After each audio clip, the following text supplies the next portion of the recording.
Bonjour à toutes et à tous, je suis ravie de vous retrouver pour ce nouvel épisode de notre série des 52 minutes d'ICOM France, qui est aujourd'hui consacré au projet d'étude d'impact carbone que le réseau des FRAC a réalisé. Et je remercie très chaleureusement nos trois intervenants d'être avec nous aujourd'hui pour nous en parler.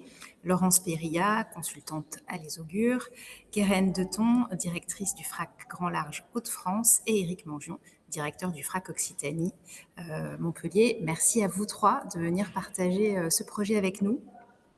Un projet qui, vous le savez, est aussi évidemment au cœur de nos préoccupations, puisque nous avons lancé en partenariat avec le ministère de la Transition écologique un projet de mise en place d'un référentiel carbone pour les musées qui est relancé cette année. Donc on en est très heureux et il nous paraissait donc important de pouvoir vous donner la parole puisque vous avez de l'avance sur nous et de nous faire part de vos retours.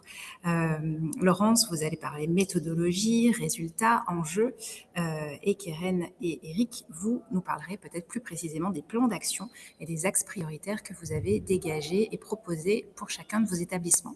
Je ne perds pas plus de temps et je vous cède la parole et on se retrouve dans un petit moment pour notre session de questions-réponses. Merci beaucoup, Émilie. Merci aux équipes de Nicom France de nous donner l'occasion de présenter ce travail mené à la demande de plateforme. Et je remercie Julie Binet, directrice de plateforme, qui est présente. Donc, on va vous présenter cette étude de manière extrêmement synthétique, hein, parce qu'on a assez peu de temps pour le faire. Je me présente rapidement. Donc, moi, je suis Laurence Périlla, je suis consultante au sein du collectif Les Augures, et on accompagne les acteurs du secteur de la culture, en particulier aussi les acteurs du secteur des arts visuels et des musées, dans leur transformation écologique, mais aussi dans l'accompagnement des enjeux liés à l'adaptation au réchauffement climatique. Je veux bien qu'on passe à la page suivante, s'il vous plaît. Donc, le projet de référentiel carbone que nous avons effectué pour les FRAC s'inscrit dans un contexte qui est celui de référentiel carbone fait à l'échelle du secteur de la création, commandé par la DGCA, la Direction pour la création artistique du ministère de la Culture, sur le constat qu'on avait très peu de données pour connaître l'impact du secteur de la création. Et qu'on n'allait pas pouvoir faire des bilans carbone pour l'ensemble des structures. Le choix a été fait de s'appuyer sur les réseaux de la création artistique pour identifier des panels au sein de ces réseaux et réaliser des bilans carbone sur ces panels représentatifs des autres structures. Donc, j'ai également mené, pour information, l'étude pour les centres d'art pour le réseau DCA. Slide suivante, s'il vous plaît. Donc, la méthodologie de ce projet, qui était double, hein, il y avait à la fois un diagnostic et un accompagnement. Donc, pour les 5 FRAC du panel que je vous présenterai juste après, il y a eu plusieurs étapes. Déjà, on a fait un diagnostic qu'on a voulu multidimensionnel, c'est-à-dire qu'effectivement, on a effectué 5 bilans carbone pour les 5 FRAC, mais on a souhaité aller au-delà. Un bilan carbone, ça va nous donner les émissions de gaz à effet de serre d'une structure pendant une année. Mais ça ne nous dit pas ce que les équipes font déjà, ni comment elles pourraient mettre en œuvre des actions pour réduire leurs impacts. Donc, on a étoffé la dimension quantitative du bilan carbone par des diagnostics qualitatifs où on a évalué, analysé les actions en place, on les a récoltées aussi souvent, et analysé les freins et leviers. Ça s'est accompagné aussi de temps de sensibilisation aux enjeux, hein, sur les crises environnementales et comment la culture est concernée, avec des focus sur les grands enjeux de la transition dans la culture. Et puis, on a également accompagné les 5 FRAC dans la structuration de leur démarche, dans le choix des engagements prioritaires sur lesquels ils ont décidé de travailler, et aussi dans la construction de leur plan d'action au format du CACT. Donc, le CACT, c'est le cadre d'action et de coopération de transition écologique de la DGCA. Et parallèlement, l'ensemble des FRAC et des 22 FRAC du réseau ont également bénéficié d'un temps de restitution du diagnostic, mais aussi de 6 webinaires thématiques qui s'appuyaient sur le diagnostic et qui permettaient de faire un état des lieux sur les grands enjeux, un état des lieux des enjeux, mais aussi des idées d'action, des inspirations pour passer à l'action. Slide suivante, s'il vous plaît. Donc les 5 FRAC, ont été choisis, pour être représentatifs, hein, du réseau, autour d'un certain nombre de critères: leur taille, leur contexte, géographique, la nature de leur bâtiment, à la fois de l'ancien, du rénové, du patrimonial, du récent, et aussi la nature des activités. Donc nous avions, le FRAC Grand Large à Dunkerque, le FRAC Occitanie-Montpellier, mais aussi également, le FRAC, Franche-Comté à Besançon, FRAC Pays de la Loire et le FRAC Normandie-Caen. Slide suivante, s'il vous plaît. Alors, les résultats de cette étude que je vous propose vraiment en une slide, normalement, il y a une quinzaine de pages dédiées à ces résultats dans le document de restitution. Très rapidement, ce qu'il faut en retenir, c'est qu'en moyenne, un FRAC pèse autour de 750 tonnes de CO2. Donc, ce sont les moyennes d'émissions annuelles pour un FRAC. Alors, c'est normal si ce chiffre ne vous parle pas. 750 tonnes de CO2, c'est l'équivalent des émissions de 75 Français, par exemple. Un Français émet en moyenne 10 tonnes de CO2. Alors, ce qu'on constate, c'est qu'il y a des résultats qui ont une certaine disparité entre les FRAC, hein. Le FRAC qui pèse le moins pèse 400 tonnes de CO2, celui qui pèse le plus pèse 1800 tonnes de CO2, que le premier poste d'émission qui ressort, et ça je pense que vous commencez à le savoir et à le connaître, c'est la mobilité des publics pour venir voir les expositions des FRAC, mais aussi les projets hors les murs, qui pèsent environ la moitié, hein, du bilan carbone. Le deuxième poste, et ça c'est quelque chose qui est un peu plus spécifique aux FRAC, qu'on n'a pas constaté dans les centres d'art, c'est les immobilisations. Donc, notamment les constructions. Nous avons dans le panel des FRAC des bâtiments récents qui sont amortis sur 20 ans, et donc ça apparaît dans le bilan carbone autour de 17% en moyenne, hein, avec des chiffres plus ou moins importants selon les lieux. Et le troisième poste, c'est l'énergie. Et donc ça, c'est un constat, hein, qu'on va faire dans d'autres secteurs de la création et probablement dans les musées également. L'énergie est en cause, le chauffage au gaz, hein, en particulier, c'est une majorité des FRAC qui sont chauffés au gaz, mais aussi tout ce qui va être l'énergie nécessaire au maintien du climat.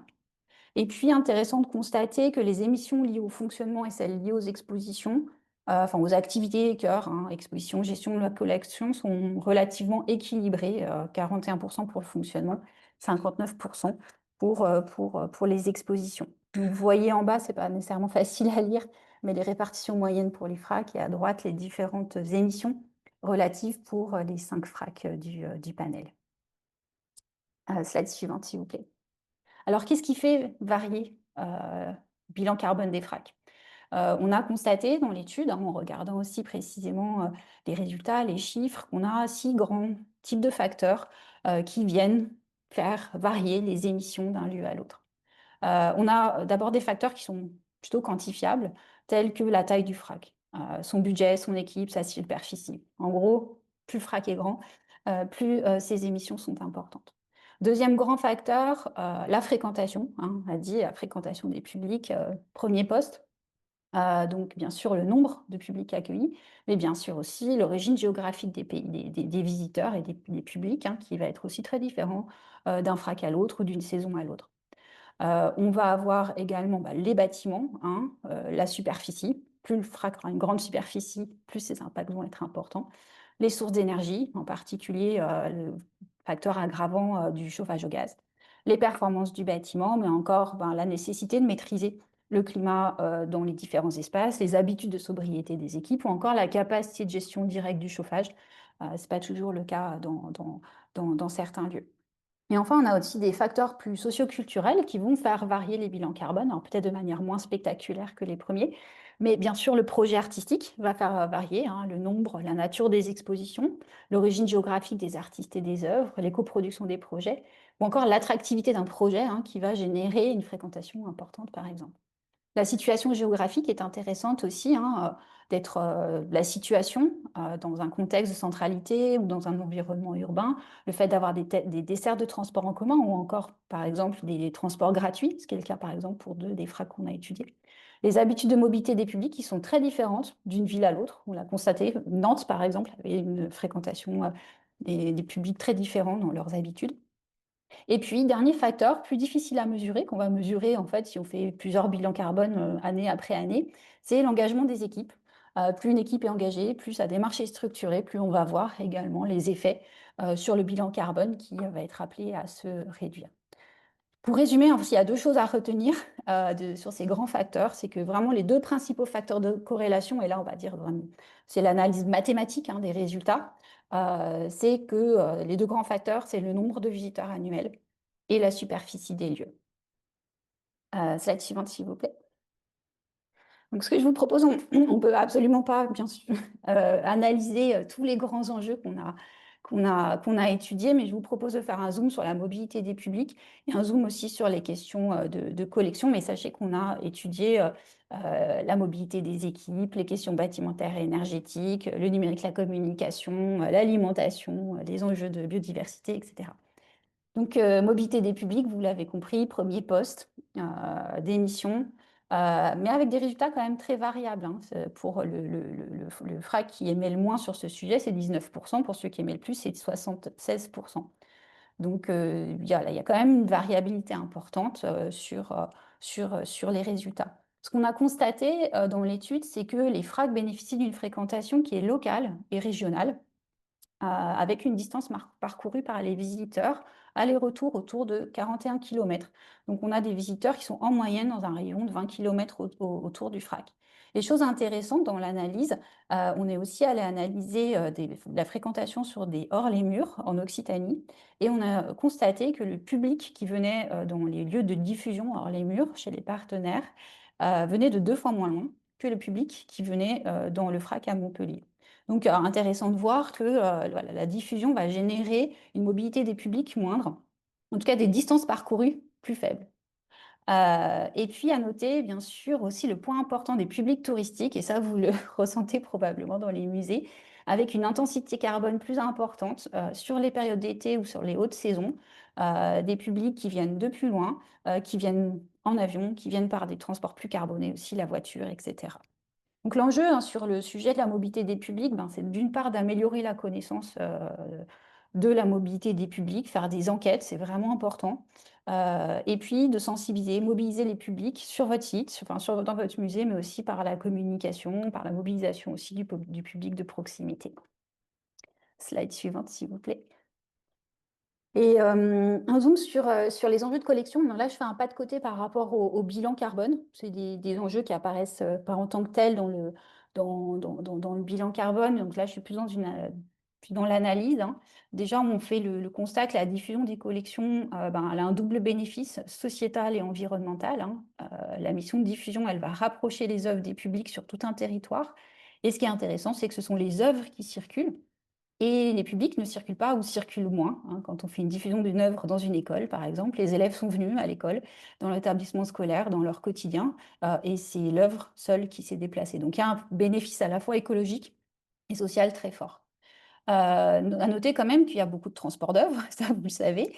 En moyenne, 50 transports par FRAC. Alors bien sûr, avec beaucoup de diversité, hein, selon les FRAC, selon les années. Et ça représente quand même un impact important, hein, puisqu'on a du fret routier essentiellement, très peu de fret en avion à noter, hein, mais beaucoup de fret routier, du conditionnement aussi qui a de l'impact, mais que globalement, les équipes font beaucoup d'efforts pour optimiser,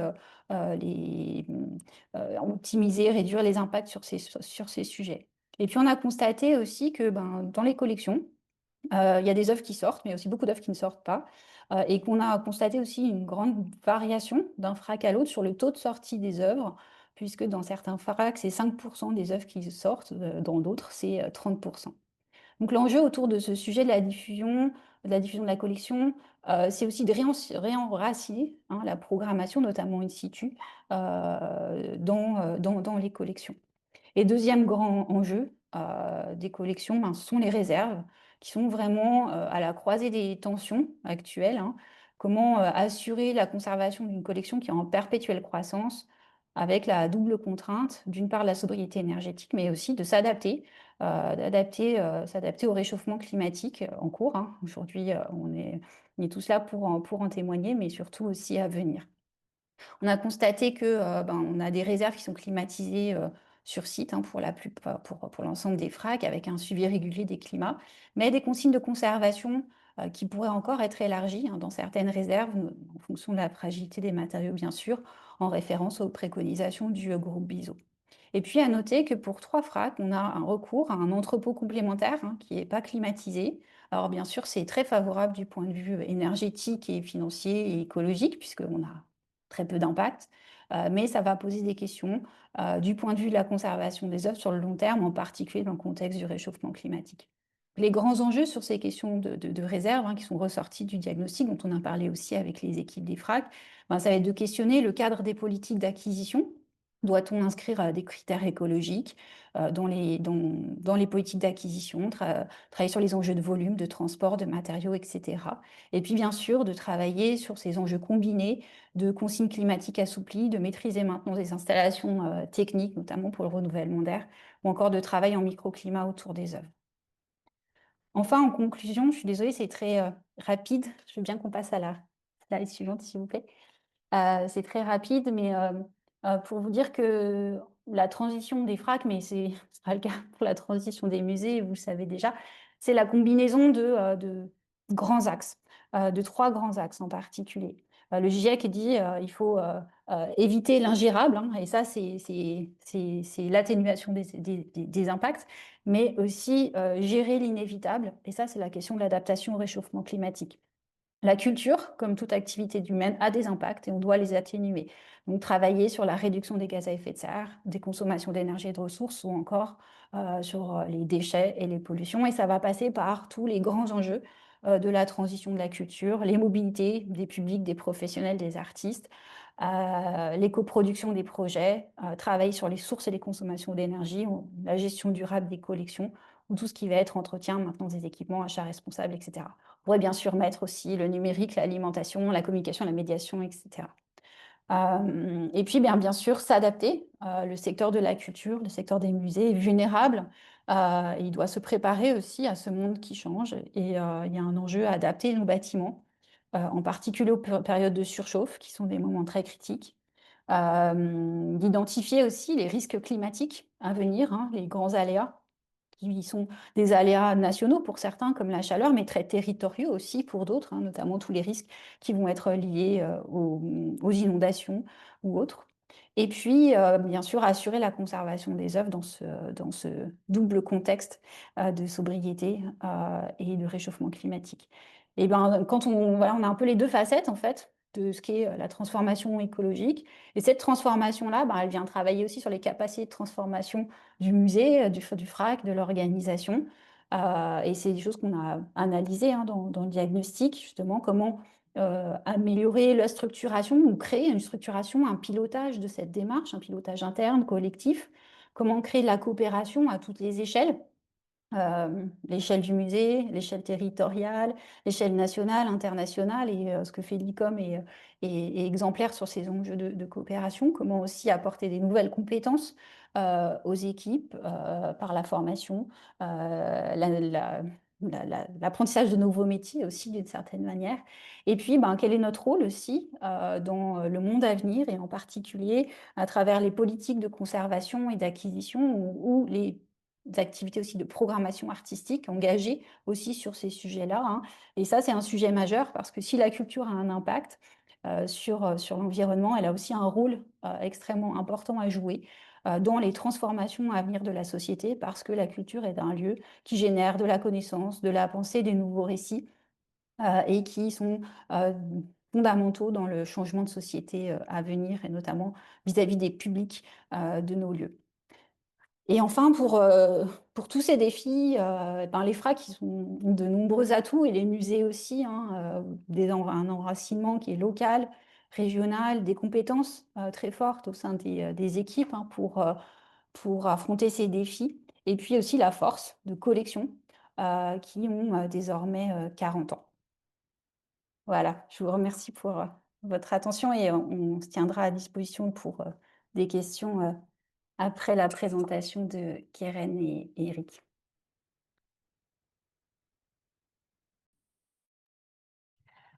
Bonjour, merci pour cette invitation et pour pouvoir vous partager, l'état d'avancement du plan d'action du FRAC Grand Large. Donc nous avons été accompagnés par Laurence, des Augures, et donc toute cette étude de bilan carbone, était un préalable. Mais effectivement, c'était très important, que ce bilan ne soit pas juste un bilan, mais, puisse, vraiment prendre en compte, plein d'aspects, de enfin, ça s'appuie aussi sur une très bonne connaissance, des arts visuels et du fonctionnement des FRAC. Voilà, donc cet accompagnement nous a été très utile et je vous propose de passer directement, à la slide suivante qui, recense, en fait les attendus, du CACT.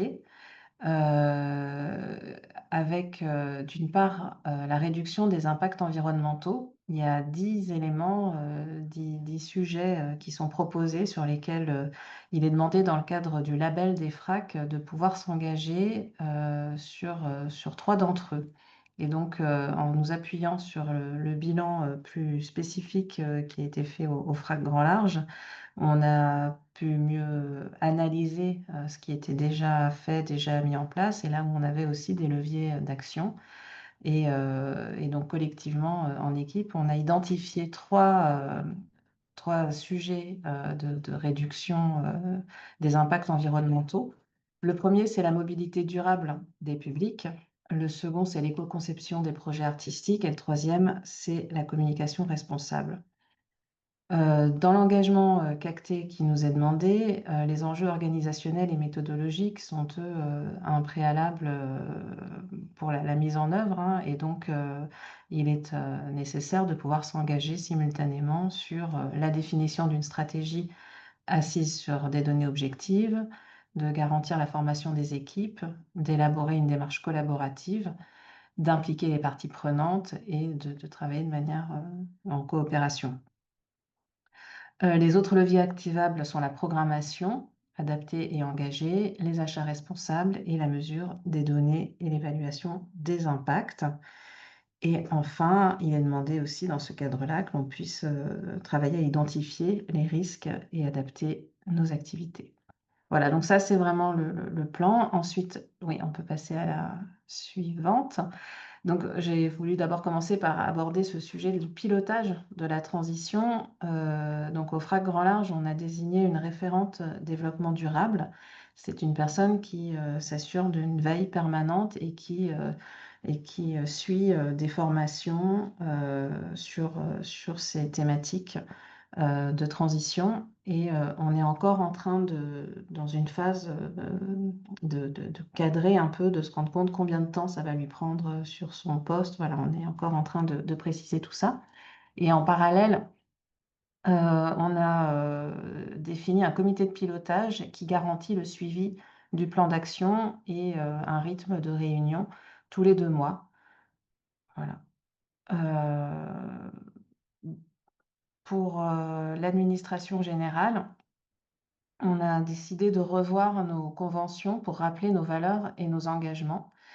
Et par exemple, dans le Dunkerquois, plusieurs structures se sont réunies pour, créer un collectif informel qui s'appelle le collectif Culture Durable. Donc sont partie prenante, des musées, scènes nationales et des associations, musique actuelle, et autres. Et donc, c'est un collectif qui est, très dynamique et qui, se réunit, régulièrement, sur, des sujets, partagés. Et donc, les thèmes, abordés sont notamment l'attention à la consommation, ça va aussi au-delà, des questions, énergétiques, ça prend en compte aussi la question de la durabilité humaine, et aussi, donc ont été partagés, des sujets liés, à la question de faire de nos espaces aussi des sortes de safe space, dont l'image, juste à côté, est un exemple en fait d'un modèle d'outil qui permet d'être distribué en fait dans nos lieux, sur la question, des violences, et notamment des violences, faites aux femmes. Voilà. Pour, l'administration générale, donc on a décidé que dans nos conventions, on allait, parler donc, de notre engagement, pour, les transitions. On a aussi un plan de formation de l'équipe et plusieurs formations ont déjà été suivies, comme par exemple, la fresque du climat, mais il existe une fresque de la culture qu'on souhaite également suivre. On a eu également déjà des formations compostage, mais des sortes d'initiations, et donc avec l'équipe régie, on souhaite aller plus loin, donc une nouvelle formation est prévue, et donc voilà, différents sujets comme ça sont prévus dans notre plan d'action. On souhaite aussi associer les publics à nos réflexions, et pour ça, je m'inspire d'un dispositif qui a été initié par le FRAC Bretagne et qui permet d'associer des habitants à des réflexions stratégiques de l'institution. Ils ont intitulé ce programme «La société mouvante», et ils associent donc des publics volontaires avec des associations spécialistes de leur sujet. Ça peut être, par exemple, sur les thèmes de la pauvreté, associer le secours populaire, et puis des habitants. Sur le thème de la transition, je trouverais intéressant de nous inspirer de leur initiative, et de faire appel à la fois à une structure spécialisée dans les transitions, et de pouvoir y associer des habitants pour réfléchir ensemble à des actions à mettre en place. Pour les actions en cours, ce sont nos choix de fournisseurs qu'on réinterroge régulièrement, que ce soit pour l'énergie, la régie, la communication.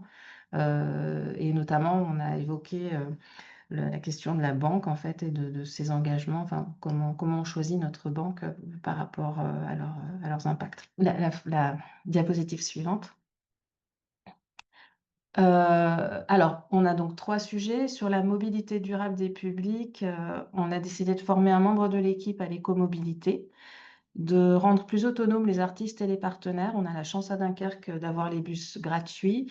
On a aussi un vélo, mais voilà, il n'était pas forcément toujours avec les pneus gonflés. Enfin voilà, donc ou alors ça nous arrivait parfois d'aller chercher quand même des personnes en voiture. Ça, c'est des choses qu'on ne fait plus, ou vraiment de manière excessivement rare. Voilà, c'est vraiment profiter de l'infrastructure des bus gratuits du Dunkerquois.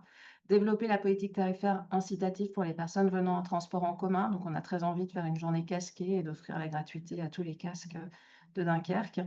Réaliser une étude mobilité des publics. Donc, on a eu l'occasion d'en faire une dans le cadre du bilan carbone. Et là, on souhaiterait la régulariser tous les 2 ans sur 2 à 3 semaines dans les murs et, si possible, hors les murs.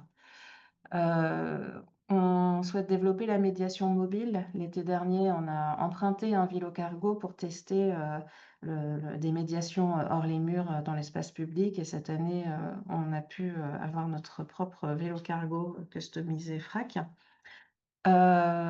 Et puis développer donc des publics de proximité. Il faut faire des choix. La com papier a certains atouts quand même pour une qualité aussi d'information auprès d'un public de proximité. Et puis aussi bien penser à taguer les événements sur les pages du quartier, cibler en fait notre communication. Et puis l'accessibilité des publics empêchés aussi fait partie des enjeux importants pour nous. Il y a beaucoup de travaux, il y a une transformation du quartier autour du FRAC, et donc certains arrêts de bus sont pas accessibles en fauteuil roulant. Enfin voilà, et donc il y a un dialogue qui se met en place avec les responsables de la voirie. La suivante. Dialoguer avec la communauté urbaine de Dunkerque sur le report modal. Il y a en fait un grand projet effectivement d'empêcher le parking aux abords du FRAC, donc ça va changer nos habitudes, et on est assez proactif aussi pour qu'une réelle prise en compte des circulations à vélo puisse être favorisée, et ce qui voilà, permettrait, enfin, essayer de penser vraiment aux besoins autour de ça, des stations de réparation de vélos, de vestiaires adaptés, etc. Donc partager nos souhaits, et peut-être mener aussi une enquête auprès des publics sur ces sujets spécifiques. Favoriser le covoiturage, on y pense, mais on l'a jamais fait. Donc voilà, c'est l'occasion de se dire comment on peut favoriser au mieux les covoiturages, que ce soit pour nos expositions dans les murs ou hors les murs, et peut-être voilà, vraiment faciliter ça pour les publics habitués. Ou pas d'ailleurs. Sensibiliser aux mobilités douces. Donc effectivement, dans nos outils, comme par exemple des formulaires d'inscription de groupe, rappeler cet engagement et la facilité aussi d'accéder par les transports en commun au FRAC. Peut-être que l'habitude de commander un bus, enfin voilà, peut-être qu'on ne pense pas forcément aux moyens d'arriver au FRAC autres. Organiser des visites en groupe, incluant des déplacements à vélo, et aborder ce sujet dans le cadre des thèmes de médiation. Et par exemple, valoriser donc les semaines de la mobilité au mois de septembre, penser à des parcours spéciaux dans les quartiers prioritaires de la ville, des actions de médiation autour des arrêts de bus, des médiations numériques qui permettent aussi d'aller loin et de se rapprocher des publics éloignés, et des partenariats peut-être avec des gares. La suivante. L'autre sujet, c'est la communication responsable. Donc sur la droite, vous voyez ce qui est déjà indiqué sur notre site internet, que en voyageant avec le TER, on fait bénéficier nos publics d'un tarif réduit. Ce qu'on souhaiterait, c'est de renforcer en fait la visibilité de nos engagements, et notamment avec le collectif Culture Durable, mais aussi avec d'autres structures, et voilà, faire savoir davantage les actions qu'on met déjà en place, qu'il s'agisse de réemploi, de recyclage ou autre. Et adapter également la signalétique en lien avec les usages de proximité, la communication dans les bus, et pourquoi pas délocaliser des rencontres avec des publics, leur donner rendez-vous à nos stations de bus, les emmener au FRAC, enfin voilà, et étudier des prestataires engagés dans la réduction de l'empreinte carbone. La suivante. L'éco-conception des projets artistiques, donc c'est le troisième volet sur lequel on souhaite s'engager. Travailler en réseau pour favoriser le réemploi, le recyclage et la mutualisation des prêts. J'ai choisi ici en image de vous montrer une exposition qu'on a consacrée aux œuvres de Yona Friedman qui sont présentes dans notre collection, et toute la scénographie réalisée en carton a pu circuler dans 3 lieux différents de la région, et donc être réemployée. Repenser l'équilibre entre le travail avec les artistes de proximité et ceux venant de plus loin, adapter la programmation aux contraintes climatiques, pouvoir vraiment montrer les œuvres en fonction des différents espaces, densifier l'occupation des bâtiments, favoriser la mutualisation et développer différents usages. Et donc l'idée, c'est de pouvoir accueillir des artistes et des partenaires, aussi des prestataires, et faire que ce bâtiment qui coûte à chaque fois où on l'ouvre puisse servir aussi un maximum de besoins qui ne sont pas forcément directement nos expositions, mais qui peuvent être aussi des espaces sociaux de rencontre. Chercher à allonger la durée de vie des projets, notamment par le biais des partenariats. Réduire l'impact des transports. Effectivement, la plupart des expositions qu'on réalise en partenariat, on essaye de s'arranger pour avoir un point d'enlèvement unique, et vraiment limiter le nombre des transports, et imposer un temps minimum pour la durée des prêts.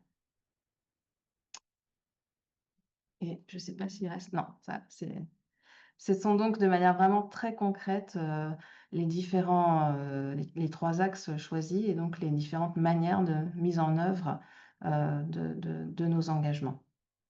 Et évidemment, je me tiens disponible pour des questions juste après.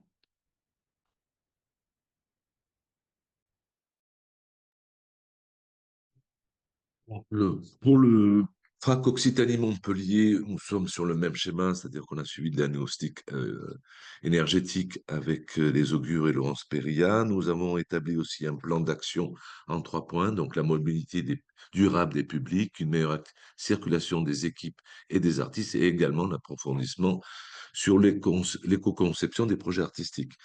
Les objectifs, en fait, je ne vais pas répéter ce que vient de dire Karen parce qu'on est à peu près sur les mêmes objectifs. On a juste, nous, de notre côté, un problème d'organisation interne. Il faut qu'on s'organise mieux au sein de l'équipe pour mener en place ce plan d'action. Mais en fait, je vais vous citer un exemple qui concerne vraiment les musées. On a un partenaire, en fait, au FRAC Occitanie-Montpellier, qui est le musée de Carcassonne, un partenaire depuis 3 ans, et on s'est rendu compte lors du diagnostic énergétique que la plupart de ces visiteurs et visiteuses étaient liés au développement du tourisme dans cette ville et à la cité médiévale de Carcassonne. Donc, ce qu'on fait depuis un peu plus d'1 an maintenant avec le musée des Beaux-Arts de Carcassonne, c'est qu'on réfléchit à la manière dont on peut mieux toucher, mieux cibler et mieux faire venir en fait les publics locaux lors des prochaines expositions. Et on a commencé un travail qui normalement doit se développer au cours de l'été 2026 avec plusieurs expositions, non seulement au musée de Carcassonne, mais dans des chapelles et dans un nouveau centre d'art, en essayant de travailler avec les élus locaux, la culture et au champ social pour faire en sorte que les publics locaux se déplacent plus et participent beaucoup plus à l'exposition et à tous les projets qui seront menés afin d'équilibrer en fait la fréquentation des publics entre les publics touristiques qui viennent souvent de loin et les publics locaux. Alors si on est extrêmement attentif à ce problème et à la mobilité des publics, c'est pour une raison essentielle, c'est que notre FRAC est celui des 5 qui ont été étudiés, celui qui engendre le plus d'émissions carbone sur la mobilité des publics. Laurence le disait en introduction, nous sommes à 76%. Donc, ce qui est assez spectaculaire par rapport à d'autres FRAC. Et donc, voilà, on a notre engagement et notre action va essentiellement se concentrer sur ce problème, qui est à traiter de manière différente, parce que là, je vous cite l'exemple du musée de Carcassonne, qui n'est pas le même que d'autres structures partenaires avec lesquelles on travaille, mais en tout cas, c'est un de nos objectifs prioritaires. C'est tout pour moi. Merci à vous trois pour vos interventions très éclairantes du point de vue de la méthodologie et des grands domaines qui sont ceux qui sont les plus producteurs en termes d'impact carbone. Je ne vois pas encore de questions dans le chat, mais je vous invite, vous qui nous suivez, à ne pas hésiter à en profiter pour vous manifester dans le chat ou en levant la petite main virtuelle si vous voulez vous exprimer.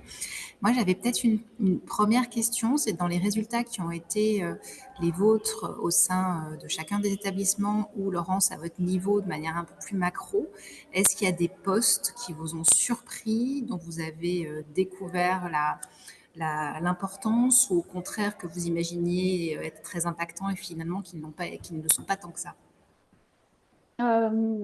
Il y a eu quelques surprises. Bon, la mobilité des publics n'en était pas, on va dire, dans le résultat en moyenne, mais on a quand même quelques lieux qui ont des mobilités de public plus faibles, qui s'expliquent par des combinaisons de facteurs, de fréquentation, mais aussi d'habitudes de mobilité. Donc ça, c'était intéressant de constater ça. Là où j'ai pas été surprise, c'est sur l'énergie. Notamment, on savait que les lieux étaient chauffés au gaz, on sait qu'il y a le contrôle du climat qui nécessite des efforts de refroidissement et beaucoup de consommation. Là où j'ai été surprise, c'est sur les immobilisations. C'est vrai que je les avais moins anticipées parce qu'on a des lieux qui ont moins de 20 ans, donc qui apparaissent, hein, comme ils apparaissent de manière comptable dans les amortissements comptables, ils apparaissent aussi dans le bilan carbone avec des bâtiments qui sont très grands, donc ça a pesé. Il y a des choses qui sont invisibilisées dans le bilan carbone, ça on le savait, mais c'est vrai que c'est toujours un peu frustrant de ne pas le voir. C'est le cas des déchets, hein, parce que les déchets en termes d'émissions, ça pèse peu, mais c'est quand si on quitte la lunette réchauffement climatique, bilan carbone et qu'on met les lunettes pollution, les déchets vont jouer, vont être un impact très important. Donc, il faut un peu se méfier de certains résultats, comme justement la faible part des déchets et aussi la faible part du numérique. Alors, ça, c'était pas surprenant, mais voilà, je le dis, le numérique apparaît à peine. Je dis ça aussi parce que j'ai vu qu'il y avait des collègues de Vidéomuséum qui sont là. Le numérique apparaît à peine, mais ça reste un sujet important au sein des équipes, hein, tant sur les enjeux d'équipement que de données. Voilà, ça apparaît assez peu sur les données, ça apparaît un peu plus dans les investissements. Voilà, je pensais quand même qu'on les verrait un tout petit peu plus, mais on est aussi face à des structures qui n'ont pas non plus une boulimie d'innovation sur ces sujets-là. Et c'est très bien d'ailleurs, avec des sites quand même souvent plutôt sobres, avec des améliorations à faire, mais ou des usages des réseaux sociaux sobres qui font que l'impact est assez faible sur ces sujets. Peut-être qu'Eric et Keren ont eu des surprises ou s'ils s'attendaient à ça. Ouais, moi, j'étais intéressée par la question bâtimentaire, en fait, et de confirmer le fait que ce très grand bâtiment finalement consommer pas tant que ça, en fait, parce qu'on a la chance d'être raccordé à un réseau local de chauffage. Oui, c'est vrai que le FRAC Grand Large est le plus grand, mais c'est celui qui a la meilleure efficacité carbone, on va dire, des 5 FRAC du panel, du fait de ce raccordement au chauffage urbain et donc de pas avoir besoin du gaz pour être chauffé. Mais aussi, la particularité de ce bilan pour le FRAC Grand Large, ça a été de le faire une année où on était en année de triennale. Donc, on sait que certains indicateurs, comme par exemple la mobilité des publics, n'est forcément pas celle des années non triennales. Et en même temps, on s'est dit que c'était intéressant parce que ça pouvait aussi devenir un référentiel par rapport à cette typologie d'événements. Voilà.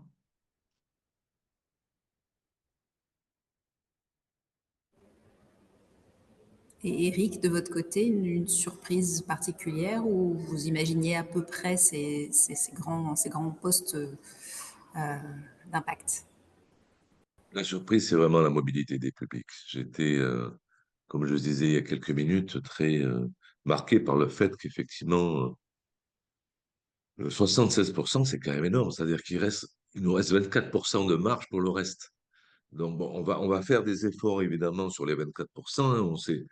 On s'est engagé, on a déjà commencé à faire des efforts sur l'éco-conception des projets, on va les prolonger. On a peu de mains sur notre bâtiment principal parce qu'il appartient à la région, donc à la région Occitanie, donc c'est très difficile d'entretenir une relation d'intervention technique ou de travaux sur le bâtiment avec la région parce que ce sont des processus administratifs extrêmement longs. Donc voilà, on va essayer hein, de jouer et d'influer sur les 24%, mais le gros du morceau pour nous, c'est les 76%. Donc voilà, c'est pour ça que tout à l'heure, j'ai insisté sur cette part-là en citant l'exemple de Carcassonne, et il y en a certainement d'autres, mais voilà, le gros de notre effort est là-dessus, et notre surprise, en tout cas la mienne, elle est vraiment sur ce poste-là. Peut-être qu'on peut préciser une chose hein, par rapport aux résultats qui sont communs pour tout le monde. Mobilité, bâtiment, énergie, c'est les premiers postes d'émission. Et c'est ceux sur lesquels les organisations ont le moins la main. Donc ça, c'est très frustrant en fait. Ça a des fois généré un peu de colère hein, quand on présente les résultats, de se dire mais comment on fait enfin, comment on peut agir? On n'a pas la main sur ces sujets et en même temps, c'est ce qui pèse le plus.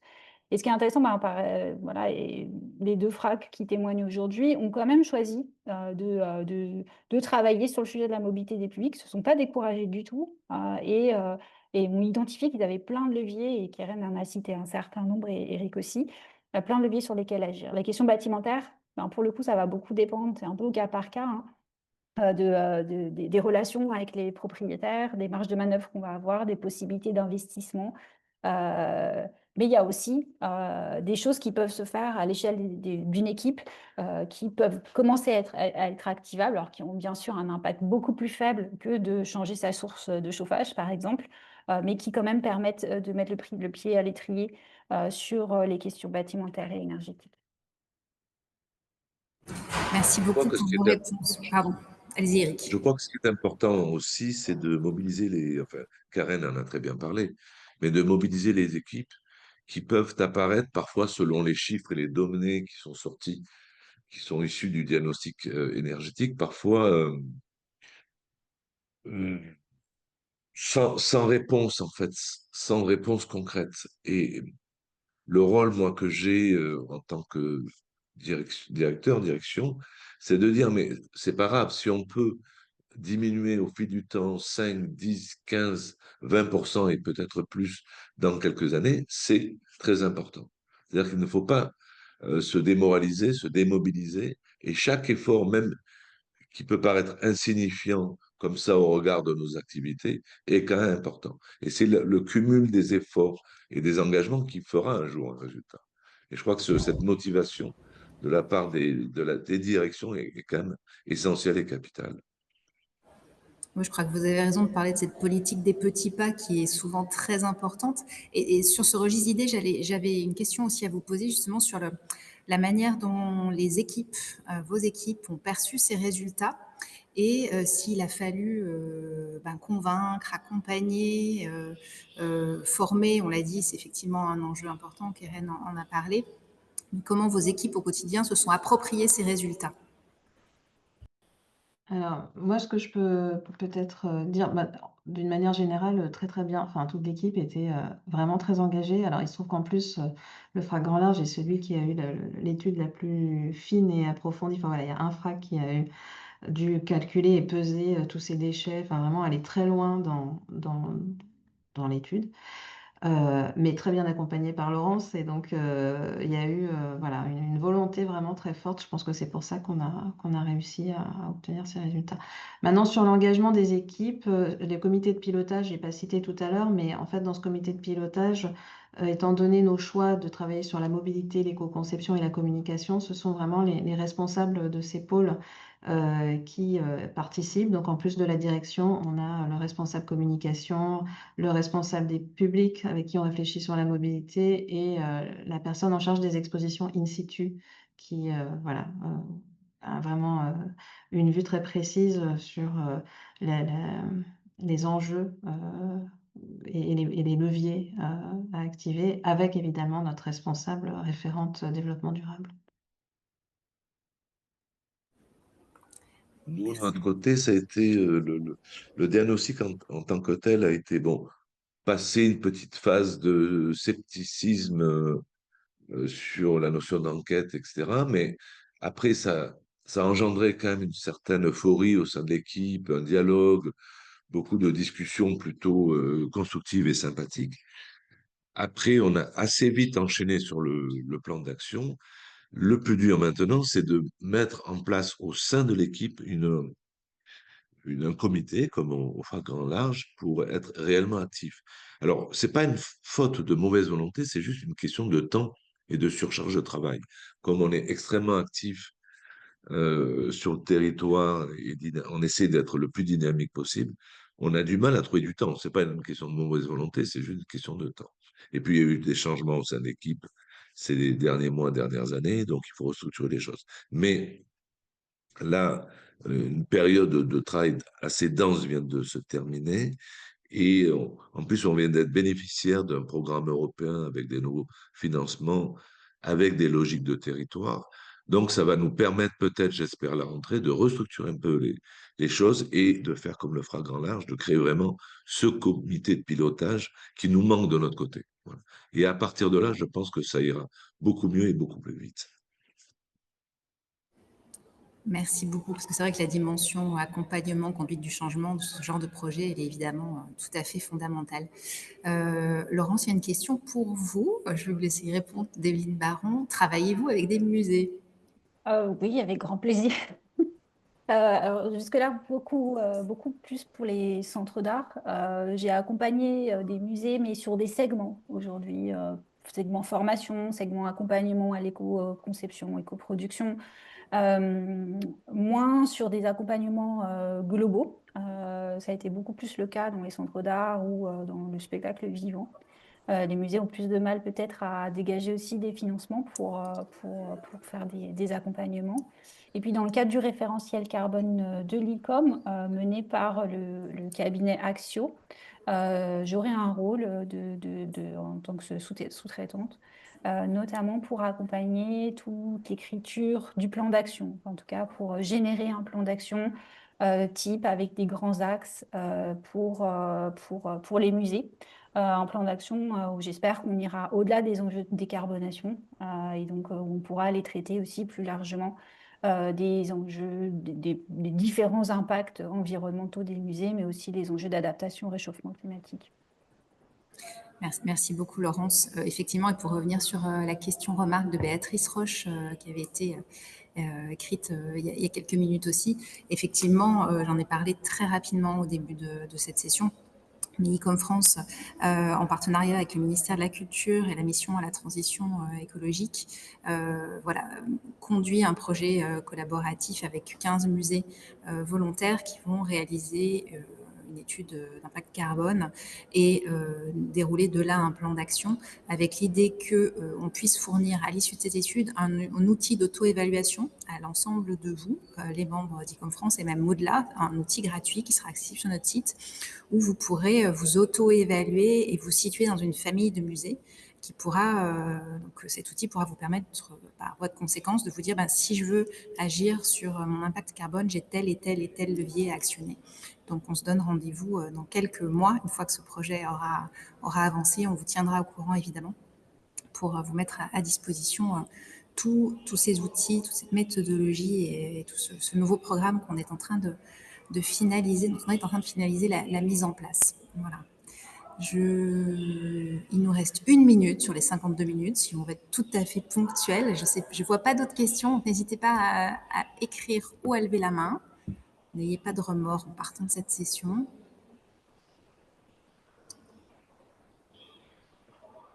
Bien, sinon, il me reste à vous remercier. Merci Laurence, merci Keren, merci Eric d'avoir été avec nous aujourd'hui pour nous faire part de ce retour qui est, je pense, très intéressant pour nous, évidemment, parce que FRAC et musée, on a évidemment tellement en commun. Donc, je crois que c'est un bon exemple, en tout cas, une belle motivation pour nous permettre de conduire ces projets à nos échelles. Et on vous donne rendez-vous pour la poursuite du cycle en septembre, puisque là, on s'arrête pour la pause de l'été. Donc, fin septembre, on vous communiquera toutes les informations prochainement sur la programmation de la fin de l'année 2025. Eh bien, je vous remercie, je vous souhaite une bonne après-midi et je vous dis à très bientôt.